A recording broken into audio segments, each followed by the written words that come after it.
안녕하세요, 딜서구입니다. 오늘은 특히 고3, 반수생, 그리고 다른 과목에도 시간 투자를 많이 해야 돼서 국어 공부 시간이 부족한 분들을 위한 커리큘럼 추천입니다. 사실 대부분의 학생은 이 경우에 해당하겠죠. 결론부터 얘기를 하면 기출 분석을 메인으로 실무와 연계 공부를 서브로 진행하시면 됩니다. 이렇게 진행하는 편이 제일 시간 대비 효율이 좋습니다. 시간이 정말 부족하다면 6평 전엔 실무를 보지 말고 연계도 나중에 보세요. 실무부터 얘기를 하자면 시뮬레이션 용도로 활용하면 되는데 시간 관리 연습, 문제 푸는 순서 정하기, 막히는 지문이나 문제에 대한 대처, 검토 등등 새로운 지문을 읽고 문제를 풀면서 시험에 대한 전략을 세우고 시험장에서 어떻게 할지 실험하는 거라고 보시면 됩니다. 실무는 실력을 올린다는 느낌보다는 연계 공부 겸 시험 전략을 실험한다는 느낌으로 활용하시면 되고 기출 이해독부터 병행을 추천합니다. 지금은 2주에 1회 정도, 6평 이후엔 1, 2주에 한 번씩, 9평 이후엔 일주일에 한두 번씩 푸는 것을 추천합니다. EBS의 경우 기출 1회독을 한 이후부터 시간 날 때 연계 강의를 가볍게 보는 정도로 공부하는 걸 추천드립니다.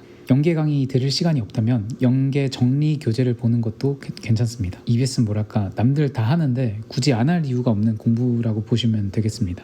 기출보다는 중요도가 매우 떨어지므로 살살 하시면 됩니다. 주간지의 경우 일반적인 경우에 추천드리지 않으나 국어에 시간 투자를 많이 할 수 있는 경우, 이때까지 국어를 잘해본 적이 없거나 살면서 책을 거의 읽지 않은 경우에 양적인 부분도 늘려주는 것이 중요해서 주간지를 푸는 걸 추천드립니다. 다만 타과목 성적이 2등급이 안 나오는 경우에 주간지 할 시간에 다른 과목에 더 투자하는 것을 추천드립니다. 리트나 피셋 같은 경우 최소 기출이 한 3회독 이상 진행된 상태에서 실무도 보고 있고 타과목도 1에서 2등급 정도 나오는 경우에 국어 심화 콘텐츠로 추천드립니다. 그런데 주간지나 리트 같은 건 필수 콘텐츠가 아니라는 것을 꼭 인지하셨으면 좋겠습니다. 일단 기출 분석부터 제대로 하고 난 이후에 내가 부족한 부분이 있다면 필요시에 진행하면 되는 선택 콘텐츠입니다. 이제 기출 분석에 대한 얘기를 해볼게요. 수능 국어에서 제일 중요한 콘텐츠는 기출입니다. 왜냐면 주간지나 모의고사의 퀄리티가 평가원 기출을 따라오지 못하기 때문입니다. 17 6평부터 25 수능까지 9개년 27회분의 기출을 필수로 두고 여기에 추가적으로 14에서 16 3개년 AB형 기출 18회분까지 더하면 사실 기출의 양도 상당하기 때문에 일단 기출 공부를 최우선으로 하는 것을 추천드립니다. 기출 공부는 그럼 어떻게 해야 되느냐에 대해서 얘기를 해볼게요. 국어는 우리말이라서 사실 해설을 들으면 웬만하면 이해가 됩니다. 그래서 해설을 보고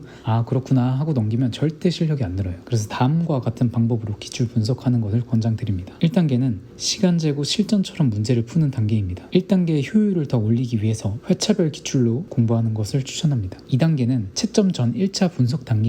채점을 하지 않고 시간을 무제한으로 쓰면서 분석하시면 됩니다. 채점을 하지 않는 이유는 채점을 먼저 하고 분석을 하면 답에 생각을 끼워 맞추게 되기 때문입니다. 지문과 선지 둘 다 시간을 많이 들이셔야 되는데 지문은 내가 가능한 범위 내에서 최대한 완벽하게 이해하려고 해보세요. 모르는 단어가 있다면 찾아보고 배경 지식이 부족하다면 검색하고 하셔도 좋습니다. AI를 활용해도 좋습니다. 그 후에 내가 실전에서 어디까지 이해할 수 있었을까를 생각해보세요. 내가 이해할 수 있었던 문장과 이해할 수 없고 받아들여야 되는 문장을 구분하세요. 다음은 선지 분석입니다. 헷갈리는 선지는 전부 형광펜으로 체크를 합니다. 형광펜으로 체크한 선지가 많아도 되니까 형광펜 체크하지 않은 선지에서 틀리는 문제가 나오지 않도록 주의하세요. 1단계에서 골랐던 답과 달라진다면 몇 번 선지에서 몇 번 선지로 바꿨는지를 체크하세요. 2단계에서 시간이 굉장히 많이 걸릴 수 있습니다. 한 지문당 몇 시간 걸려도 괜찮습니다. 2단계를 꼼꼼히 하는 것이 정말 중요합니다. 3단계는 채점을 합니다. 이때 1단계, 2단계 답이 다르다면 각각 따로 채점을 하세요. 4단계 채점 후 2차 분석 단계입니다. 형광펜을 치지 않았는데 틀린 문제, 정답을 고쳤는데 틀린 문제 위주로 다시 봐주시면 돼요. 특히 정답을 고쳤는데 틀린 문제가 있다면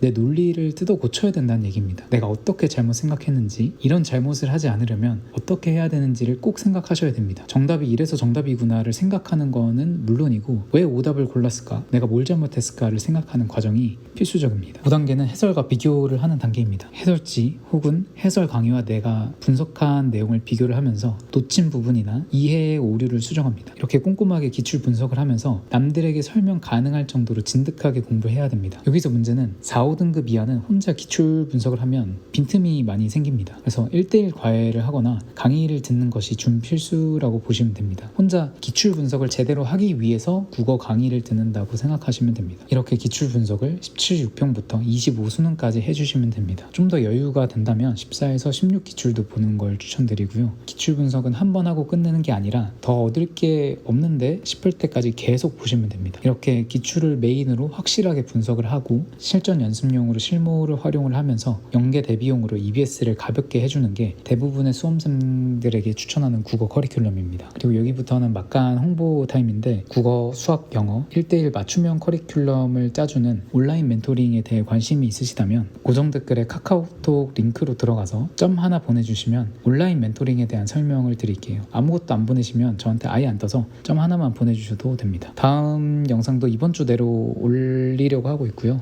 수학 문제 푸는 법에 대한 영상입니다. 끝.